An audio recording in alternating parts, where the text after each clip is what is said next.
A császármetszés után való hazatérés, a kórházból való hazatérés, az egy újabb fejezet szülés után. Különleges élethelyzet, nehézségekkel, kihívásokkal, főleg, hogyha az ember első gyermekes. Ebben szeretnénk most egy kicsit segíteni nektek, és körüljárni mindenféle fejezetét, mindenféle élethelyzetet és szegmensét, a szoptatástól, akár a főzésen át, de természetesen mindig egy kicsit jobban fókuszálva a testre és a mozgásra, Rákosi Dóra gyógytornásszal. Dóri, hogyha hazaérünk a kórházból, akkor fogad minket egy lakás, amit valahogy ott hagytunk szülés előtt. Mi az első dolga, vagy mi legyen az első dolga egy hazatérő édesanyának? Nyilván nem az, hogy elkezd, és lefekszik, igen, de erre akartam kiukadni kapásból. De nem 6 hétig fekszünk. Ez az elvárás, és nem is jó, hogyha ebbe így belesüppedünk. Mégis hogy szervezzük az életünket a gyermekágy alatt? Tényleg, legyük azt alapul, hogy hazértünk a kórházból. Mi történik ezután? Vagy lefekszünk, vagy megyünk a saját WC-re, tehát ez a két dolog lehet, ami elsőre eszünkbe jut. Igen, tehát érdemes megtalálni az egyensúlyt a mozgás és a fekvés közt, mert azért csak gyermekágy, csak szülésen vagyunk túl, tehát az első időszakban is még fokozottan adjunk figyelmet és türelmet magunknak, a testünknek, hogy tényleg ez a pihenés időszaka. Azt a 6 hetet érdemes egy kicsit fokozatosan felépíteni. Tehát, hogy az első időszakban igen, a pihenésé a főszerep túlsúlyban, és ahogy telik az idő, úgy egyre inkább elbillen a mérleg arányában a mozgás felé. És a mozgás nem feltétlenül a gyakorlatok, az ilyen jellegű mozgás, hanem a mindennapi háztartásbeli teendők. Akár hogyha többedik gyerekkel mentünk haza, akkor a többi testvér ellátása. Hogyha azt nézem, hogy mondjuk a 6 hét azért ez egy fokozatos dolog, nagyjából be lehet lőni, hogy mi az, amikor azért hogy tényleg szigorúbban, dörgedelmesebben meg kell mondani egy anyának, hogy most legyen tisztában azzal, hogy szült. Tehát mennyi idő az, amit azért, hogy tényleg kicsit koncentráltabban, akinek úgy nehezebben is megy, de hogy azzal töltsön, hogy pihen. Mit szoktál mondani, javasolni erre? Tehát az első harmada a 6 hétnek, tehát hogy a 2 hét az tényleg egy inkább fekvősebb, pihenősebb időszak legyen, a babánkkal összeszokás időszaka, ami nyilván folytatódik utána is, az ismerkedés időszaka, amikor nem kell foglalkoznunk mással, a főzéssel, kérjünk ételt a rokonságtól, tehát ebben borzasztó sokat tudnak segíteni, vagy rendeljünk, vagy a férj hazafele megveszi a sarki kifőzdében, tehát hogy tényleg ezek a fontosak, hogy mi jól legyünk, és ne a háztartással kelljen foglalkozni. Eltelik ez a 2 hét, de egyébként még nem is engedem el ezt a 2 hetet, mert mondjuk még mindig itt van egy nagy hasi sérülés, vagy egy nagy hasi metszés után.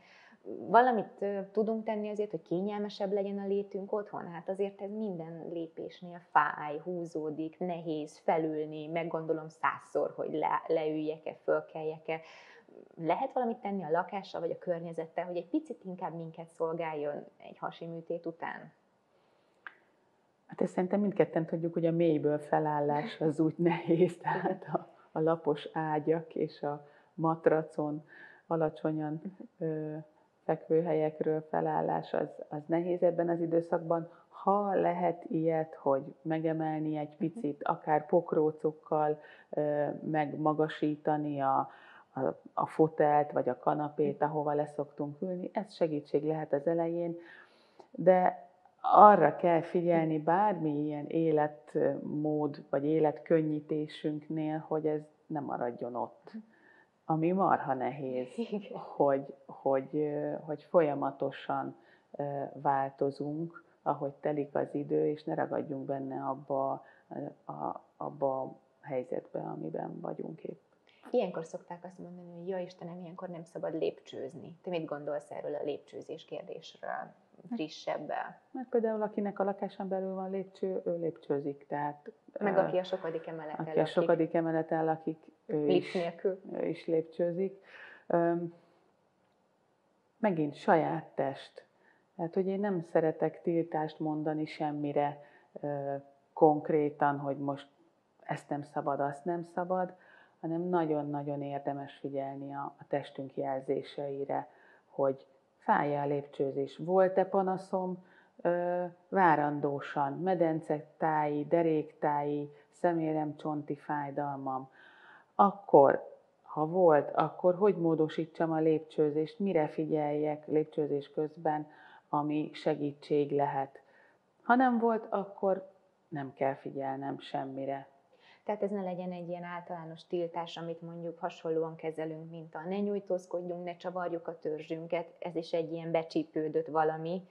Ezzel mi a helyzet, hogy műtét után, mint a robot mozogjunk csak, és különben felszakad a hegünk vagy sebünk? Igen, ez is a másik kedvenc témám, hogy ott maradunk valahogy várandósan is elmúlik a testünkből a törzsfordítós lehetőség, akkor még jön a műtét, a hasisebb védelme, és ott maradunk tényleg ebben a robot üzemmódban és mozgásban, és nagyon nehéz visszatalálni, vagy visszavezetni a testünket, a fejünket, hogy most már képes elfordulni, és benne van a tudásunkban megint az, hogy lágyan mozogjunk. Tehát ne féljünk. Erre érdemes figyelni. Igen, nyilván az első időszak a sebvédelemről szól, hogy ne feszüljön a seb, ne húzzuk szét, de utána, ahogy telik az idő, 1-2 hét múlva már lehet lágyítani a mozgásainkon, nyilván megint saját érzettől függően. Ha már a seb és sebvédelem, a sebkezelés, hegkezelésben mi az irányadó, amikor hazatérünk a kórházból? Kinek a tanácsait fogadjuk meg, mire kell figyelni egyáltalán, hiszen ez egy sok réteget érintő nagy hasi műtét, egy tapasszal a hasunkon térünk haza. Hát elsődlegesen mindig a kezelőorvos iránymutatója az, amit figyelembe kell vennünk. Tehát ez biztos. Az, hogy érheti víz, nem érheti víz, mit csináljak vele, lefedjem, ne fedjem. Ez filozófia is sokszor, hogy az adott szakember mit javasol. Igen, de hallgassunk rá. Ő csinálta a műtétet, úgyhogy erre érdemes figyelni, és akkor utána varratszedés után pedig, ha van varratszedés, akkor pedig már érdemes tájékozódni és körbenézni, hogy mit tudunk tenni a hegünkkel. Kenegessük, ne kenegessük, simogassuk. A hegkezelésről van egy külön videónk, ezt majd ajánljuk figyelmetekbe, de a gyermekágy még a mozgáson, hegen túl még azért a gyermekágyi vérzésről is szól. Ezzel kapcsolatban van-e valamilyen jó tanácsod, vagy észrevételed, vagy tapasztalatod? Ezzel kapcsolatban rengeteg kérdés szokott hozzánk jönni. A vérzés egy nagyon jó visszajelzés a testünkről, hogy a terhelésben mit adhatunk magunknak. Hát nyilván fokozatosan csökken, de azért ez megint nem egy egyenes lineáris csökkenés, hanem hullámzóan, ahogy egy picit többet csinálunk, akkor fokozódhat, és aztán szép lassan elmúlik.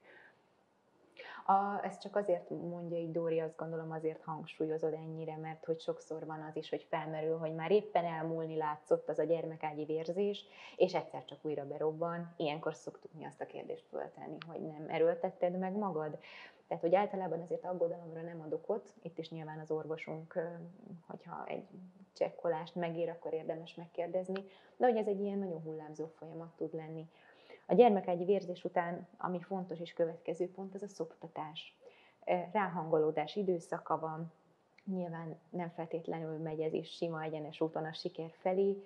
Te, mint szoptatási tanácsadó is ebben a kalapodban mit tudsz javasolni a császár utáni szoptatással kapcsolatban, ha csak egy tanácsot adhatnál, mi lenne az?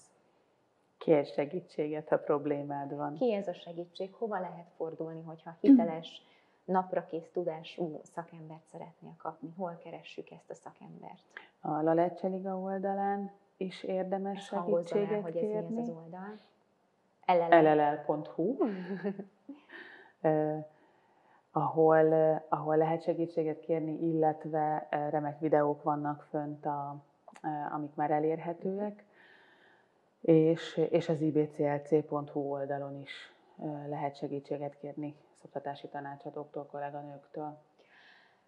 A szoptatás után, ami nekem, nem azt mondom, hogy vesszőparipám, de sosem szabad elfelejtenünk, azért az édesanyja lelke. Már nagyon sokat beszéltünk a testről, a vérzésről, a szoptatásról, a babáról, de még mindig nem beszéltünk arról, hogy azért a szülés egy csúnya szakszóval élve egy normatív krízis, tehát egy olyan esemény az életünkben, ami mindenképp feldolgozást kíván, hogy beillesszük a saját és a család élettörténetébe.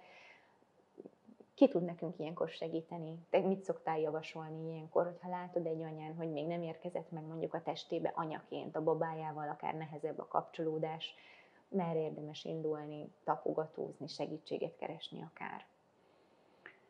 Igen, én azt szoktam mondani, hogy ez biztos, hogy az űrzavar szükséges ahhoz, hogy utána kialakuljon egy valami új, tehát hogy mindig az átalakulós időszakok azok izgalmasak lehetnek.